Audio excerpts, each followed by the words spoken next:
Hey guys, Devin here. When I knew we were going to be releasing 100 episodes, I thought, holy crap, this is really cool. I can't believe we've released that many episodes. What I didn't expect was for my family's car to be stolen and losing a lot of my family's personal belongings in Kansas City. This included my laptop, which I use for editing and recording this podcast. I want to make sure to give a huge thanks to Matt Oakes for providing us with the music you hear in today's episode. I also want to take a moment to say thank you to everyone who's reached out to me or Heather, given us gift cards, money to the GoFundMe, and checked in on us. A lot of this podcast is the discussion of how do you find community when you become a parent? How do you know people have your back when you feel like you don't know where your solid footing is? And after this past week, we really are feeling the love of the community behind us. I've been stunned by donations we didn't anticipate, and it's almost overwhelming to know how many people believe in us. A big shout out is needed to our friends in Kansas City, like Kelsey Pluger, who drove Heather to Target so she could buy all new car seats before we got a rental, and to Oliver Hughes, who stopped everything and drove to the impound lot so we could get Heather and what was left of our belongings to a car rental place. Life is filled with moments you can't predict and you can't anticipate. It's why community and knowing who has your back is so important. It's why doing a podcast like this is important to me. Life will always have moments where you don't know what the next step is, and your community is what lets you know how best to proceed. So sincerely, thank you to everyone. Anyway, this week's guest is Grant England with Friends of Shelby, and I'm really lucky that I edited the episode and Dropboxed it to him before leaving on this road trip. Grant talks about his work with Friends of Shelby, early years of having kids, and tells us what he remembers from going from one kid to two kid. Grant is really easy to talk to. Shelby Bottoms is an awesome park, and they do great programming. Either come out for a dad walk on a Saturday morning or come to many of the things they do. But make sure to follow them on Instagram to learn about their events, and really hope you enjoy the episode. Grant, thanks for being willing to do an episode. I mean, genuinely, and it's not because you're on the episode. Whenever we decided to do dad walks, we were seriously like, Shelby Bottoms is the spot where we got to go do this. It is the best place to go on a walk, especially if you're with a group of people. So really, I mean, clearly you're a little associated with Shelby and you spend a little bit of time there. Yeah. So thanks for being willing to do an episode. Oh man, I'm so glad to be here. Yeah, I think it was through the Friends of Shelby little fair that you put on that we got to be a part of. What is it called? The dancing people, whatever the event that I went to this past weekend at East Nashville Brew Works. Oh, okay. I missed that. I know y'all came out, like we kind of connected on Instagram because y'all tagged us in one of the dad walks. You know, when I looked y'all up, I thought, well, this is a perfect fit for our recreation open house. So what was the East Nashville Beer Works event? So a couple, I can't remember exactly what the name of their It's Dancing their People. event is. Dancing People. Okay, I was close. Yeah, you were. They apparently found us at your little market thing, reached out to us and said, hey, we're doing a Father's Day dance-off at East Nashville Brew Works. Would you like to be a part of it? To judge it, to be the judges of the dad dance moves. Oh, okay. Yeah. So you guys have a lot of dad credentials with the walks podcast, but do you have a lot of dance credentials? Well, you're assuming by that statement that any dad can actually dance. So we went there, me and Devin should I just go by Devo for the rest of the existence of this podcast? Devon. Yes. You need to be Devon. But we went. Devin was actually supposed to be the one judging, but he ended up getting too excited and actually being a part of the contest. So they made me the judge. But I can speak very confidently that they did not know how to dance. Okay. There were a few people that had some good dance moves, but yeah, it was pretty funny. I videotaped the entire thing. Did you? That's awesome. That's amazing. Yeah, it was hilarious. That's amazing. Well, how did you choose? Did you go for, was it the best of the worst, or did you go for enthusiasm, or did you approach it? I went based off of really and truly his shirt. No. He could dance, but he had a shirt with a Nintendo controller on it. So that right away was pretty sweet. Didn't he? The clothes make the man, as they say. I saw the pictures. Right. Didn't he also have did he come in a dad outfit? Like he had a grilling spatula? No. Okay, so that was part of the prize that he won. Oh, okay. He won. They brought a Home Depot bucket. They had a spatula. They had a phone case holder for your belt. They had a fanny pack. They had knee-high socks, white socks, and then a Nashville Dad's hat and a Nashville Dad's shirt, which was way too small for them. Well, they didn't bring multiple sizes. They just brought the one size. You get what you get. I just brought the one size. That's the only size shirt I had, and it was I think a medium. Oh, and he was a pretty big dude. No. But he took a picture wearing everything when he got home, and it was hilarious. I thought he came dressed in that, and I was like, "This dude took dadding to this guy came prepared to dance at a dad dance off." No, that was all the stuff that he won for the dance off. But it was a good time. It was a great time. That's awesome. Pretty corny. I bought a new phone case recently, and it came with the integrated belt clip thing. And it's because I film those Trail Tuesday videos in the park. I'm always taking pictures and videos and stuff. So I wanted a really sturdy one, and all of the sturdy ones just came with a hip clip. Now the real question is, do you use it? I haven't been brave enough to yet, but I'm sure I will. Sure I will. Yeah, I get it. Justin, do you use it? I feel like you're probably reaching. Okay. No. I strictly put it in my pocket. That's one thing I just can't have the nerve, just like you, Grant. Yeah. Probably just one of these days. I'm not ready yet. Yeah. Once you open that door, you're never going to close it. So you just know you got to keep that door closed for as long as you can. Now, fanny pack, I'll wear a fanny pack all day. I don't care about that. That's handy. But what would you keep in your fanny pack, Justin? Probably Twizzlers and my phone and my keys in my wallet. Would this fanny pack be whenever you're with your kids or going throughout your day-to-day life, like at work? Going throughout the day and day life. Okay, because if it's for your kids, you need Band-Aids. I'm just going to tell you have to have Band-Aids in that fanny pack if you're around your daughter. Gotcha. I'm in love with Twizzlers or some type of licorice. Okay.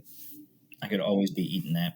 Do you like the black licorice too? Like the No. Okay. That's blasphemy. Are you? Was it Wayne in? No, it was Garth in Wayne's World who had the Twizzler thing overhead in his visor. Do you remember that from those movies? Dude, yes, I wish. But Haley, my wife, did get on. There's a place or a website called licorice.com. They have probably 20 different types of licorice. And every single one of them, other than the black, was really, really good. So if you're a licorice enthusiast, check it out. I think. But enough with us.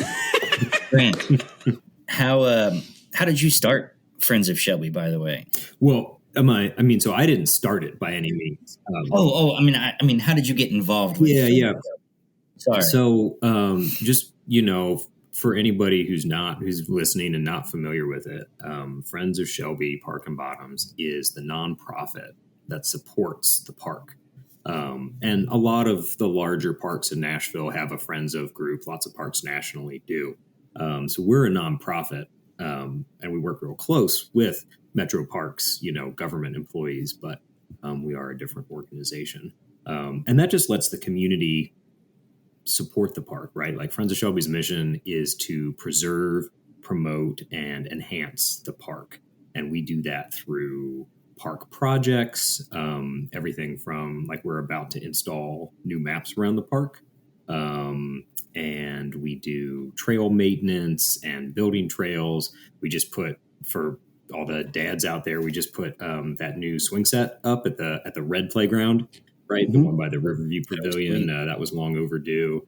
So we do projects like that, but then we also do a lot of programming, like where I met you guys, in person at the Recreation Open House. We've got lots of free community events, some of them annually, like the Recreation Open House, or our next big one will be our back to school ice cream social, or it's going to be a popsicle party this year, actually, in September.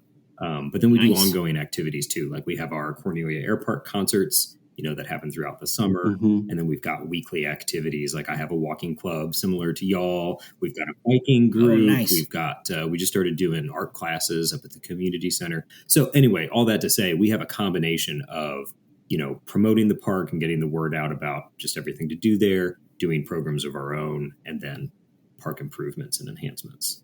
And your original question, I got involved originally as a volunteer. I've lived in East Nashville since 2011. I came to Nashville to go to school, moved away for a couple of years, and came back. We can talk about that further down the road if we want. But I've lived in East Nashville since then and just, spent so much time at Shelby Park. And I've always been a big outdoor enthusiast and got involved as a volunteer. Doing multiple projects. We had one that I still get to work on some through my job now, where we remove invasive plants from the forest and then plant native species in there. But it's very gratifying it's like weeding the garden, which I also love as a nature nerd. But it's like weeding the garden on a big scale because you're pulling out 20-foot tall, bush honeysuckle plants. We've got these tools called weed wrenches that are super fun to use. So I got involved as a volunteer and then volunteered pretty regularly for a couple of years. And when they posted the job, I wasn't actively searching, but I just thought I'm going to regret it if I don't throw my hat in the ring. And it worked out. It was a little hectic because I wasn't looking, and at the time I was working part-time, doing, some very flexible consulting, like 1099 kind of stuff. Let's see. We had a 1.5-year-old and didn't have childcare set up, right? Oh, okay. We had something set up for that situation where I was doing a lot of the childcare because I was, working part-time doing flexible contract stuff. And so then we had a bit of a scramble to figure that out, but it all got sorted and we're in a really good situation with that now. But yeah, sometimes you just have to kind of jump for something and figure out all the details after. Yeah. How many kids do you have and how old are they? 2. I've got my son is 7. He's going to be in 2nd grade next year. And then my daughter is going to turn 3 in October. So she's 2.5 plus a few. Nice. Yeah. Was she October of 21? Yeah. Yeah, exactly. Cool. Yeah. We both, Justin had his first kid and my third kid in September of 21. Oh, okay. Nice. Yeah. So then they're all about the same age. Around the same age. Yeah. Yep. Yeah. So she's not having, I wouldn't call it a terrible twos, but it's a feisty twos. She's got all of the opinions and preferences and, she has a lot of thoughts. Let me ask you this. So for Ada, who is my 2.5-year-old, she wants to play with me. She's fine to do that. But when it comes to really cuddling or going to bed and wanting to rock with mama, man, she has her head just set. I want to rock with mama. Oh yeah, it's got to be mama. Like she does not want any consoling with me at all. I don't know. Have you guys had that start up at all, or are you guys the lucky ones? We kind of had that earlier where she wouldn't sleep for my wife, Ashley, like because she just wanted to cuddle with her and play with her. And when she was nursing, like just she wouldn't settle down and go to sleep for her. So I ended up doing all of the bedtimes for quite a while, and still my wife can't get her to nap because the same thing. Really? Like, yeah. I mean, I just think, moms have, I mean, it's generalizing, but like in a lot of situations, moms just have a different bond having carried them and, all of that. So whatever hormones are involved. So yeah, I don't think it's that unusual. No. Josh has started doing whenever we go down to take a nap. So yeah, stay-at-home dad with 3 kids. So my 8 and 6-year-old are like downstairs playing or watching TV, and I take him to a different room to go sleep, which he doesn't want to do at all. So I feel like he has more moments of being like, I don't like my bed. And I'm like, I'm glad you're learning words to say that you don't want to do this right now. But also I'm going to read you 2 books and you're going to close your eyes for a little bit. So how long does it take? Like it takes about 2.5 hours to fall asleep at night or for a nap? At night. Oh my gosh. And for a nap, sometimes about an hour. Oh man, that's tough, Justin. That's really tough. Yeah. I'm sorry. And we're about to have our second one in October. And you're like, I got to get this figured out. Can we please get her to just sleep so I can sleep? Because she still wakes up in the middle of the night as well. Yeah. We get maybe 2 to 3 days a week where she'll sleep in through the night, which is Does that mean like 7 a.m.? What's sleeping in? Yeah, about 7. That's not bad. But yeah, she'll wake up. Like last night, she woke up twice. One was at like 1 o'clock. The other one was at 5. Oh, that's hard. That's hard. Yeah, and she woke up at 5 right when I was getting ready to work, and it was my night. Yeah. So I just looked over at Haley and I was like, I got to get ready for work. Other stuff. I felt bad, but I don't know what else to do. She was off today. So. Yeah, geez. Oh, yeah, that's right. Yeah. Our older kid was really, really struggled with sleep. He went through that sleep regression at 4 months. I don't know if either of y'all's kids did that, but he woke up every 45 minutes on the dot for 8 days. Nope. And we almost lost it. Like, and we read all this stuff, and a pediatrician told us, like, 45 minutes is about a sleep cycle. And so when he's coming up into that lighter part of the sleep cycle, he's just waking all the way up. And, so you're up and you finally get him to fall asleep, 15, 20 minutes, whatever. And then it takes you 5 or 10 minutes to fall asleep. Yeah. And then he's up 30 minutes later. We almost, I don't know.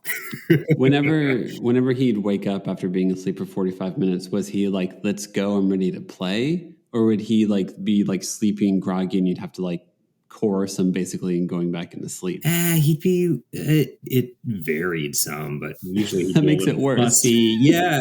He'd be fussy. He'd want to nurse or definitely like be rocked back to sleep. So. Justin, I know you're about to enter into the newborn phase again. I'm glad to not ever be back to the potential of that happening again, because it is like, all right, well, you meet up with someone, and you're like, what's your week like? And I'm like, my son woke up every 45 minutes every single night this week. And you're like, cool, what's next week like? He might sleep for 12 hours one night. I have no idea how to predict any of this. Yeah. Yep. Just newborns in general. So unpredictable, and I think me wanting everything to be predictable, good luck, made me go a little insane. So I'm right there with you, Grant. On that. It's hard. Well, first, congratulations. That's super exciting, man. Real excited for y'all. But yeah, I mean, it's so humbling, right? Mm-hmm. You suddenly, I remember having a big adjustment with our older child, where. As 2 adults, you control pretty much your whole day. I mean, you got a boss at work, right? And you have to compromise with your spouse, but like you set the agenda for so much of your day. And then so many of your hours are not under your control anymore. Yep. And, I mean, just. And the sleep deprivation. Oh yeah. That's so real. Yeah. I've said that like on every single episode that we've had, but it is the, like, man, it can wreck a person for sure. It definitely wrecked me. Those first couple of months, Ashley and I had like one night when he ended up sleeping real well, we had like this kind of serious conversation of like, hey, like we've been, snipping at each other and like frustrated, like what's going on? What's happening between. Finally, we talked for a while and it's like, we're just tired. We're just tired. That's all it comes out in all these unproductive places. But like, man, and I need my sleep too. I do not function well on less than 8. We didn't have too much sleep regression. We have like the normal part of it. We're like, yeah, it's just like, I feel like I just try to always be zen about it and be like, okay, this week, even still with the 8, 6, and 2.5-year-old, I'm like, all right, this week, when will they wake up? When will they go to bed? I don't know. There's only so much I can control.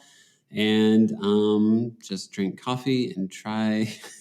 if I could make a parenting shirt, it would probably be like just drink coffee and be a little kinder is probably my parenting memo to like all parents. Is like, do you need a little bit more caffeine? Do you need a snack? Do you need to be a little bit nicer? Are you saying that to your child or to yourself, Devin? Yes. The answer is yes. I now know why my parents, or my mom specifically, drank coffee every morning. It was, I cannot function without my coffee. Nope. I'm like a deer in the headlights for any situation that comes at me if I don't have my coffee, or I'm just so daggone groggy. Yeah. Grant, since Justin's about to have a second kid, what do you feel like? You had your first kid, then you had your second. Did you have any like comfort techniques or anything like that you tried with that you did with your first kid that your second kid was like, no, I hate this? Like, what difference did you notice between the two of them as newborns? Ooh. If you can remember.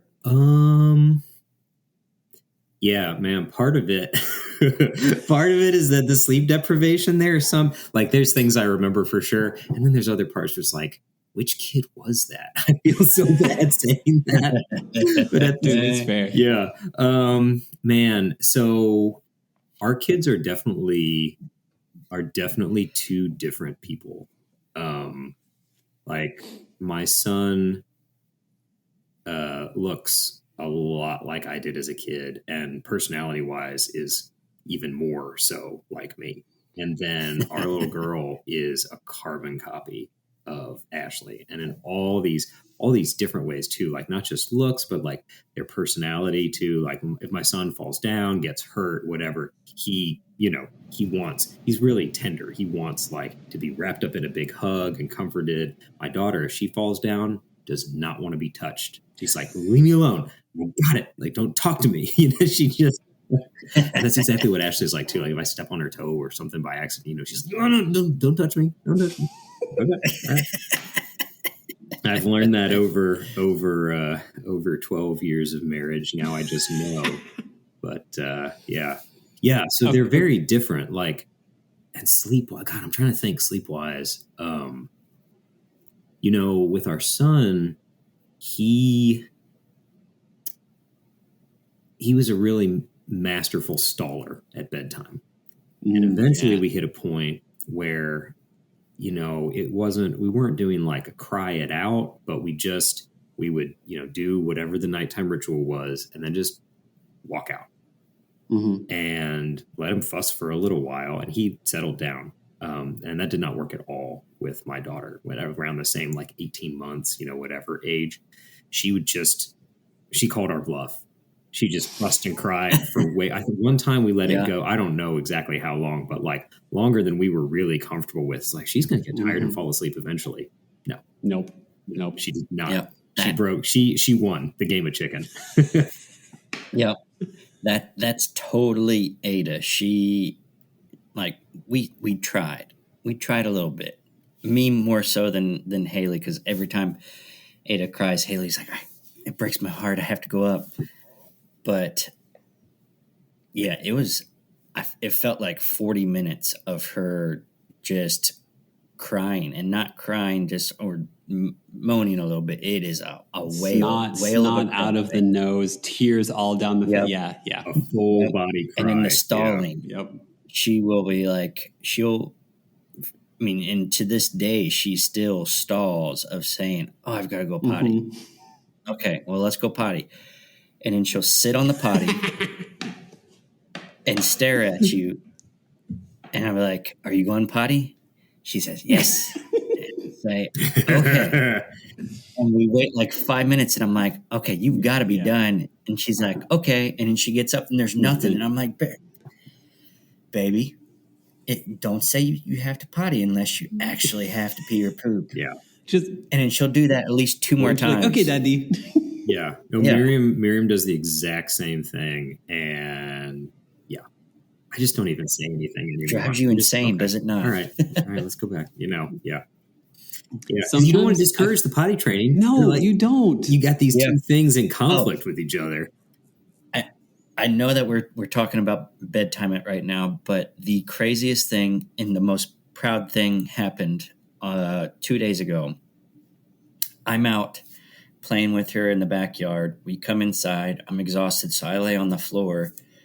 She goes, and Devin, she goes down the hallway to our half bath. I didn't know that she was going there. I thought she was going into our bedroom. And for like 5 minutes, I don't hear anything. I'm like, what are you doing? So I start walking back, and then here she comes, walking back, pulling her pants up. And I'm like, did you just go potty? On your own? And yeah, I looked in the potty. That's awesome. She peed and pooped in the potty. She didn't wipe herself, so we had to go back and wipe. You know what, man? That's fine. It was so awesome. I was like, babe, kudos to you. Yeah. Yep. That's a big deal, man. That's a very big deal. It is a big deal. Yeah, I was very proud. Grant, do you remember if your son had any regression or anything like that? Like personality-wise, like whenever your daughter was born? Because that's the thing that happens. Like when you go from 1 to 2, the number one is like, whoa, what? Like I was the one. Like what's going on here? Do you remember any of that whenever you had your second kid? Oh, definitely. Yeah, he did some so he was really, really funny about, like, he started asking for a little sister probably when he was about Miriam's age, when he was not quite 3. And he was very specific about wanting a little sister.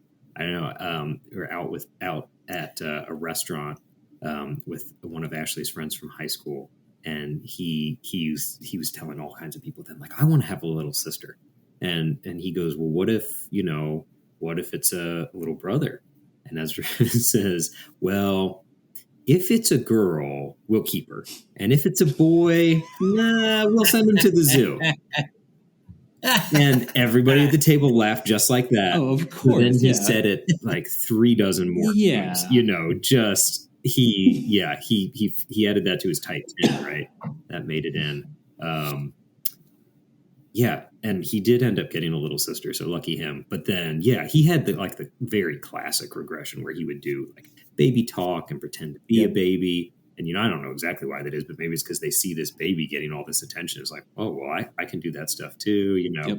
And he had a pretty short fuse, but that stuff didn't really kick in for maybe like a month or 2. He was pretty excited for a while. Yeah. And then he started doing some of that stuff, having a little less attention, and that settled out. And then once Miriam started, not right when she started crawling, but once she started like pulling herself up and really being able to like sit up super well and take his toys, basically.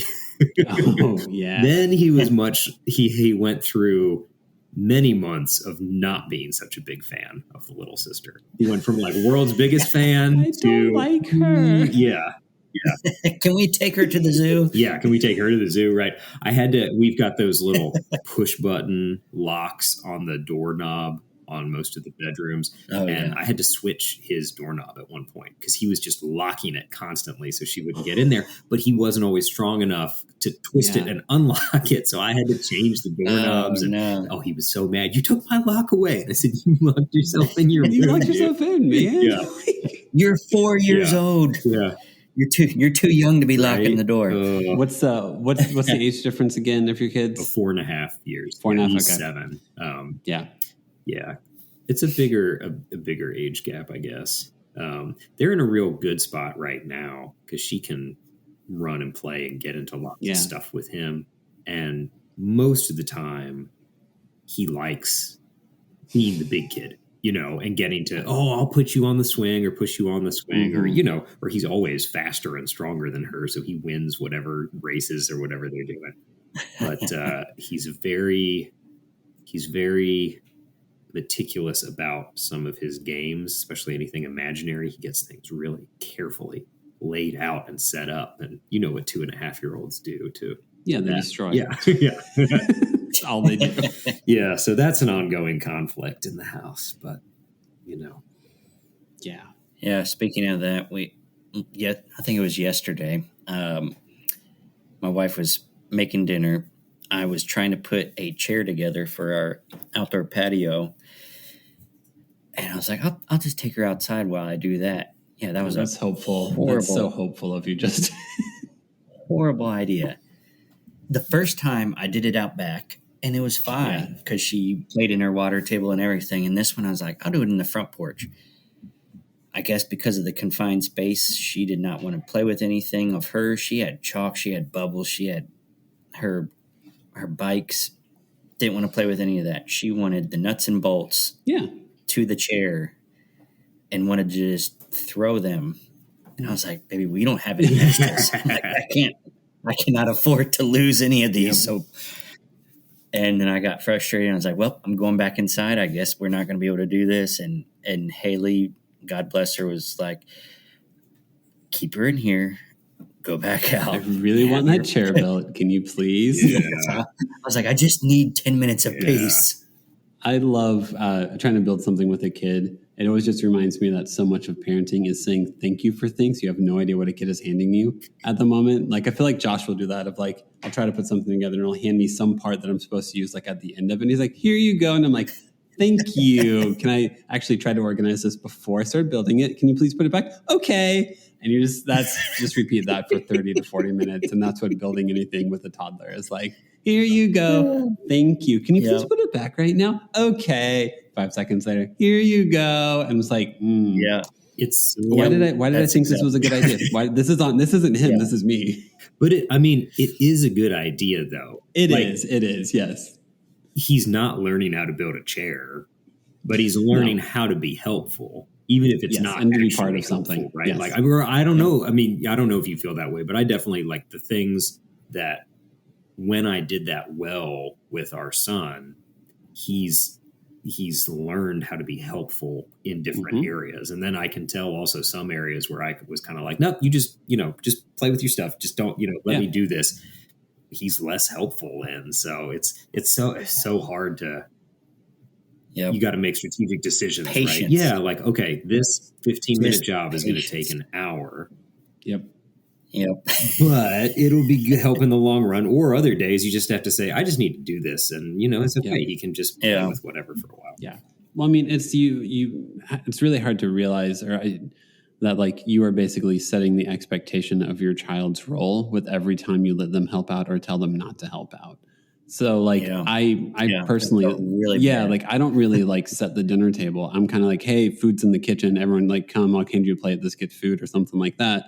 And I have to remind myself, I'm awful at it, to be like, hey, Devin, if you actually take the time to let your kids set the table, have them pull the plates out and stuff like that, then like they actually feel like they're part of it. They'll learn that this is part of a process and it'll be a good thing. And I tell myself that every time when dinner's done. And I'm like, oh, crap, I need to do that next time. Crap, I need to do that you next need like time. A Post-it note that you stick above the stove or something. Correct, yes. That's like let your children help in some way. So... Or just do what I do and have a reminder on your phone. I have a reminder on my phone to go and pick up my child every day. But I would just make sure. I would just dismiss the reminder and say that would be a good idea, and then go do the other thing I was already doing. So that's the struggle. But no, Grant, you're right. That whenever you actually let your son or daughter help out with something, you're teaching them that there's an opportunity to help them.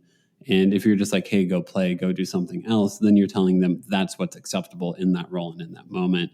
And the efficiency monster that lives inside of me is very annoying at times. Yes. Oh, dude, I'm right there with you on that. I've had a lot of different jobs, but I taught at elementary school in MNPS for really? 6-7 years.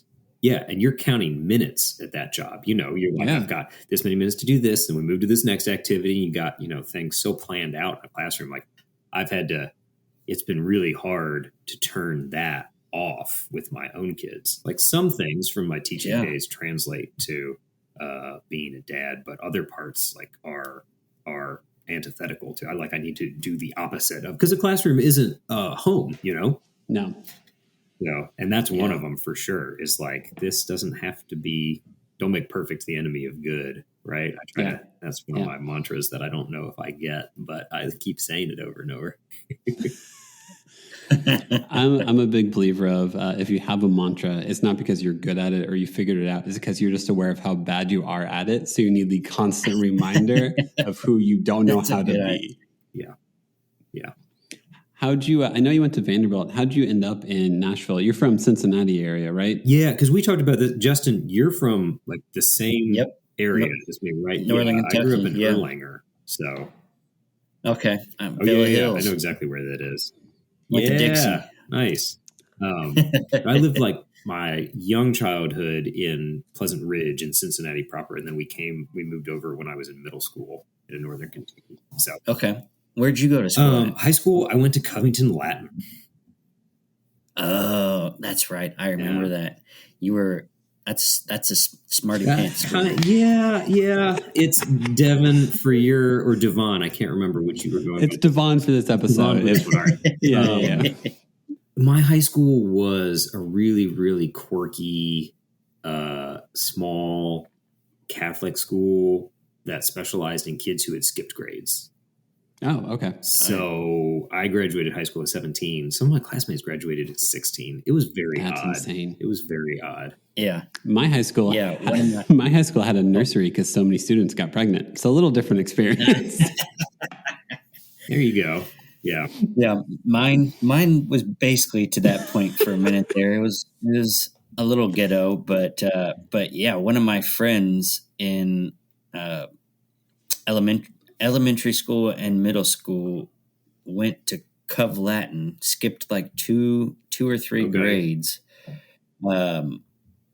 And like just hearing, I think the classrooms were like at max 12 people or something like that. And all the things that he was doing in his high school, I was like, holy crap, this is stuff that like end of college you would be getting. I don't know. It was interesting. I mean, some parts of it like were accelerated, I guess, but then other parts, like, I don't know. It was strange. It was very, very unusual.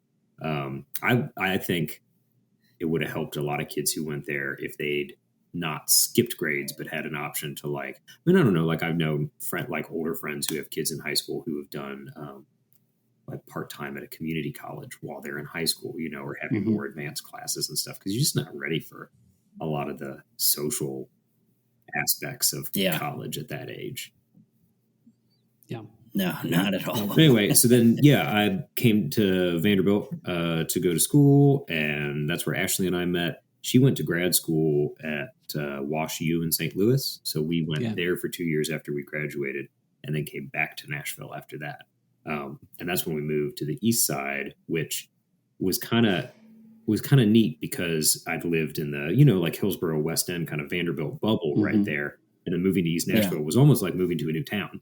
Like I'd, been over once, maybe twice in school. And then, just all kinds of new places to explore.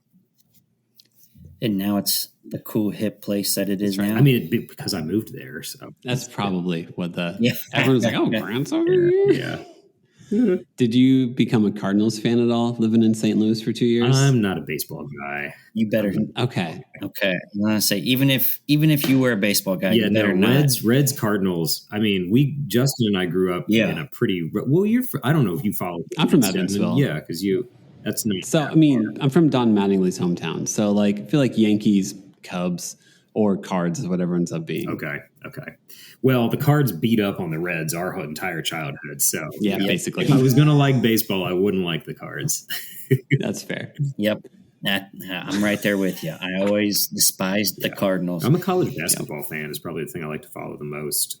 Okay. Just like where we grew up, that part of the Midwest, there are so many good schools. There's always somebody in the tournament. What was your college basketball? I mean, I always pulled for UK because I had some. Dang it. Okay, all right, I like you. All right, but Devin is an IU fan. UC and Xavier, I had family go to. My parents went to both of those, and then Vandy was pretty good while I was there, so I was like watching Vandy basketball. What years were you at Vandy for? I graduated 2009. But I always love running into other UK fans. Oh yeah, if they're playing, that's who I'm going to pull for. Sorry, Devin. No, I understand. It's okay. It's fine. It's fine. I really didn't dislike IU until that it was 2011, I think, but it was 2012 season. Yeah. When you guys won with that his name's Christian Watford. Yes. Yeah, whatever that guy's name is. Okay, you guys beat us in March Madness that year, so we did. I've got a bunch of family from Southern Indiana, and they're all big Hoosiers. So our family has a little bit of that too. Well, a lot of people I know from Cincinnati area are really big Kentucky fans, and I'm sure it's because of growing up how dominant Kentucky was in the '90s, where they were like they were the team to watch every year. Hour and a half away too. I mean, it's closer than Ohio State, right? Okay.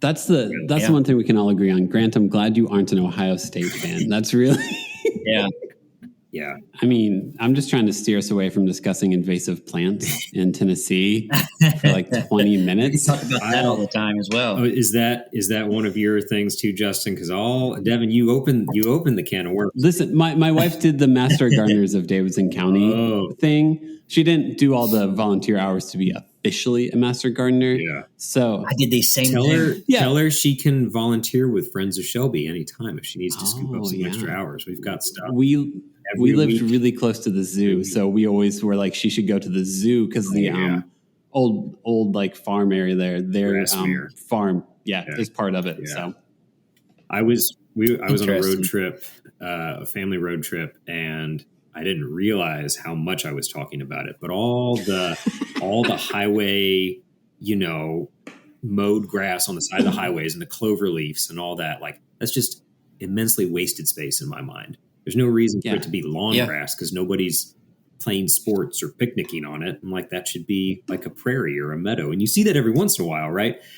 I guess I've been going on about that because Ashley just turned to me and she's like, this is your Roman Empire.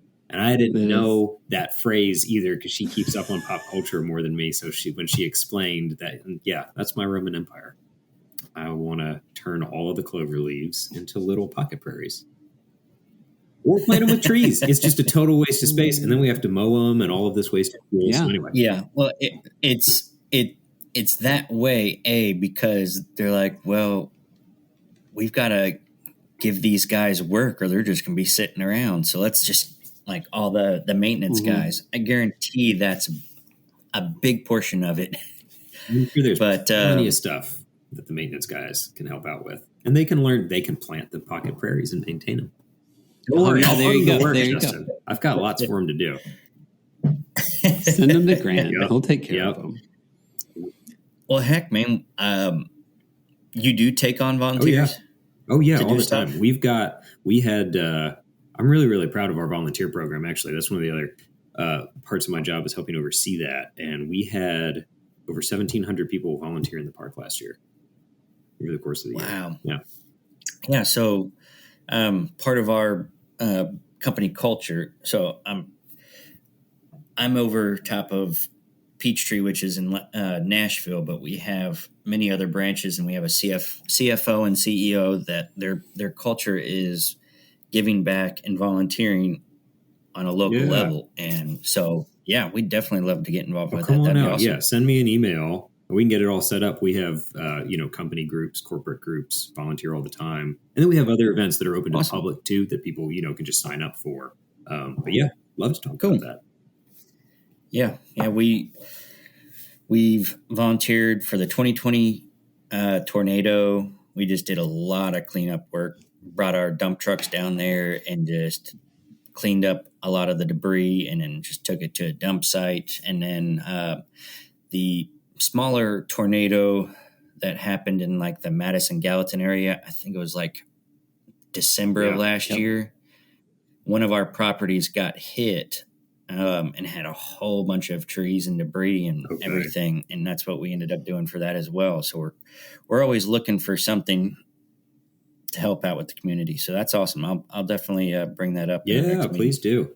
Yeah, I did some volunteering. Well, I did some volunteering at both of those, but the one in Madison last year was kind of nuts because as we were driving to the job site that I was going to be helping at, I realized as we're pulling up to this house, we had looked at that house to help my mother-in-law. We moved my mother-in-law to town, and we were like on the fence about that house, went a different direction. But then I was cleaning that house up. It's kind of crazy. That is crazy. Jeez, yeah, definitely made me like, you know, sometimes these little small decisions. Yep. Yeah. Buying a house is a small decision, but you know, you go two houses, you go one way or the other way, and then it's just kind of nuts. I think it's great. I think it's great that you guys have this platform for dads to share what their experiences like in all kinds of different ways. I mean, I listened to, like I said, like probably 5 different episodes, and they were, you know, they all had some things in common, but they were all very different too, because you know, all kinds of different dads. And I think it's great. Yeah, I think I think ultimately the hope of this is that a lot of dads, I think, probably feel kind of alone in their journey of fatherhood. I think it's very easy for dads to not reach out for community and just go to work every single day. And I know my definite hope is that to do episodes where people hear something and like, hey, I experienced that too. I guess I'm not alone after all, is my hope. Because I don't think anyone does anything they're proud of whenever they're alone. And the reality is that while what you experience is unique to you, you are not alone in what you experience. Yeah, I like that a lot. I've definitely been in that place of like, you know, nose to the grindstone. And then when you finally check in with a friend or something, it's like, oh, okay, it's not anything about me. It's just, it's just part of it. Yeah, it's just part of it. You're going through that too? Oh, sweet. Oh, God. Sweet. Did you also feel like an idiot? You also felt like an idiot when you did this? I still feel like an idiot because I did that. Cool. Good. I'm not alone. Right. Oh, man. But Grant, how we end all of our episodes, we ask every guest the same 5 questions. And since you've listened to a couple of episodes, we'll see if you remember the questions and if you'll have it ready to go. All right. All right, Grant. Did you have any kids' backup names? Oh, yes. We, the way we did the names were we each wrote down names on a list that we liked, and then we compared our lists. And with our son, Ezra was the only name on both lists. So we went with that. But we had written out girls' names too, kind of thing. So I don't know if that counts as backup names or not. But we picked the first letter of both of our kids' names is the same first letter as someone else in the family. Like my granddad was Eugene. Didn't want to name a kid Eugene, but both starting with E. You know. All I can think of is Eugene. Yeah, he's a good guy. So was my granddad, but that just wasn't the right name for our kid. So that's how we did that. Nice. That's pretty cool. That's fun. Next question. Do you have a favorite TV dad? Ooh, that's a good one. I really like adult cartoons.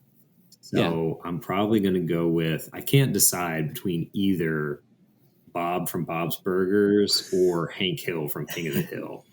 Both are solid answers, man. I love both of those shows. I love maybe Hank Hill, because what I love about him is he's a very traditional guy, and sometimes he gets a little exasperated, but he still lets Bobby be his zany, you know, offbeat self, right?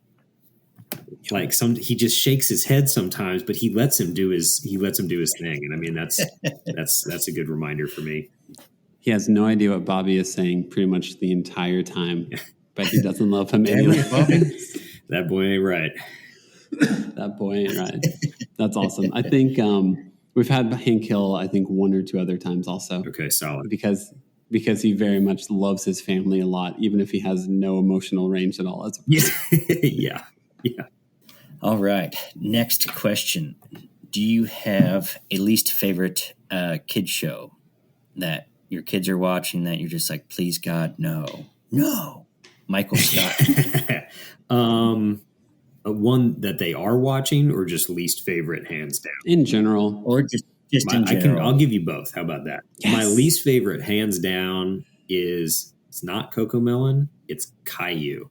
Yeah. There is so much whining in that show. And I'm like, one thing that my kids don't need any practice at pick up in their TV show is whining. So we're not going to watch whining for entertainment. That's not normalized whining. Yeah, that's my rant about that. My son is super into Pokemon right now, and I call it Pokemania because I'm a cheesy dad. And I don't really mind Pokemon the show, but sometimes he'll get onto the YouTube Kids app and watch people opening packs of Pokemon cards. Oh, and is there anything wrong with that? No, I just think it's total garbage, though. There's like nothing enriching. At least in Pokemon, there's stories. Sometimes they're good morals, or there's adventure. Story. There's adventure. Yeah. But yeah, watching people open cards and be excited about the cards they got, I'm like, that's just junk. That's just junk food for your brain. Yeah. But the crazy thing is like I heard of the boys that do the opening up the toys. They get paid millions and millions of dollars for those YouTube shows to just open up toys and give their opinion on it, and millions of dollars. And that the way that works is that they get so many views on that, and YouTube sells ads during their show, and they get some of that revenue. Yeah. How many views you get? It's like, wild. I don't know what the exact math is, but it's like if you get 1,000 views per video, you get like $5 or something like that. So they're getting hundreds of millions of views. Yeah. That's nuts. Oh yeah. They're getting, I think like a 12-year-old kid made like $20 million last year or something like that. 20. I don't know. Someone does. My nephews like to watch other people playing Fortnite. He doesn't want to play Fortnite. He watches other people on YouTube playing Fortnite. He'll just be there for hours. My son's watched some of that with racing games. He likes cars and racing and driving stuff. We don't have a video game system. And so, sometimes I've seen him watching some of that stuff too. Yeah. He was watching people racing games. I would want to play the video game. Yeah.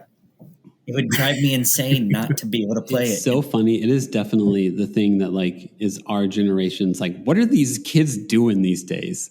So many dads that come on here are like, so you watched a video of someone doing something you wish you could do. Yeah.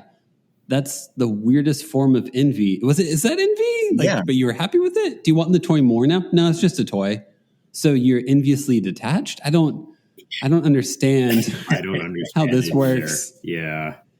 But it's a thing. It's a whole thing. It's going to happen. We're going to be grumpy old people eventually. But we've already started. I've been a cynic for a while. I don't know if that makes you old or just exhausted. I'm not sure. Next question. Do you have a favorite kid's toy? Like when your kid or activity, like when your kids do it, you like genuinely enjoy doing it with them? Legos I loved as a kid. I had a bunch of Legos as a kid, and so I love doing those with the kids. I think the thing that we have the most like family fun doing is hikes. And I know that's a big surprise that the guy who works at the park loves to hike, but the kids love it too. They get into it and they climb on top of stuff and find interesting things in the leaves on the ground, and we always have a good time on a hike. Where's your favorite space besides Shelby? Where do you guys normally go whenever you go on a hike? In town, we end up at Beeman Park a lot. I don't know if you guys have ever been up there. That's in the northwest part of town. Where is it? Up by you're kind of going towards Ashland City. Yeah, it's not far from Bell's Bend. Same kind of northwest side of town. They've got a couple of really cool hikes, but one in a very shallow creek that you can go at least a mile just splashing through the creek looking for snails and salamanders and all of that stuff. Love it. Cool.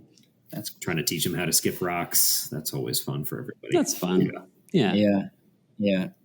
We're going to Fall Creek Falls Lodge. It's a good spot.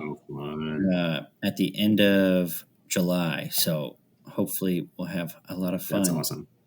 This will be Ada's first hike.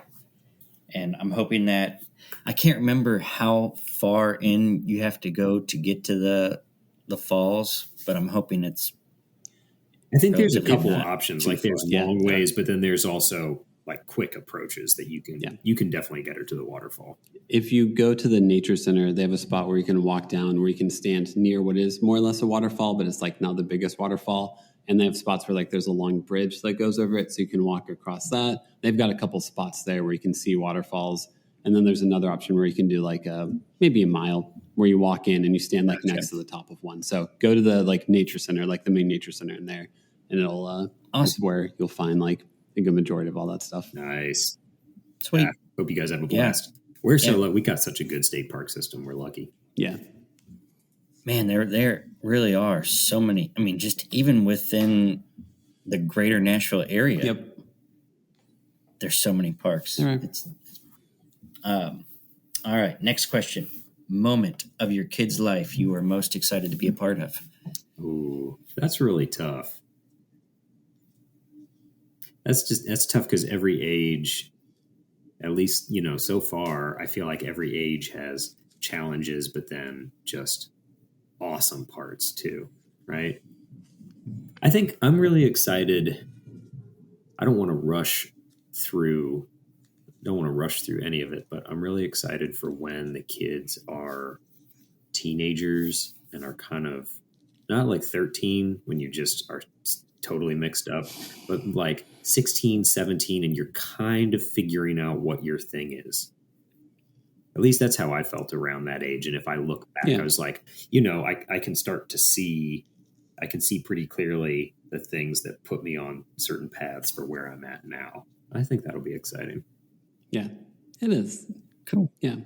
Great answer. Well, Grant, we always want to make sure to give our guests an opportunity to do any self-promotion. You got do you want to if we want to follow Friends of Shelby, do you want to promote anything Friends of Shelby is doing? Yeah. Here's your opportunity to promote yourself if you want to take it. Awesome. Well, I feel like I did that at the head of the show too, but it's fine. You can do it 2 times. Shot. If you're interested in being involved with Shelby Park and Bottoms in any way, our website is friendsofshelby.org. And we're on social media at Friends of Shelby, Instagram and Facebook. Like I was talking about, there's volunteer opportunities all throughout the year.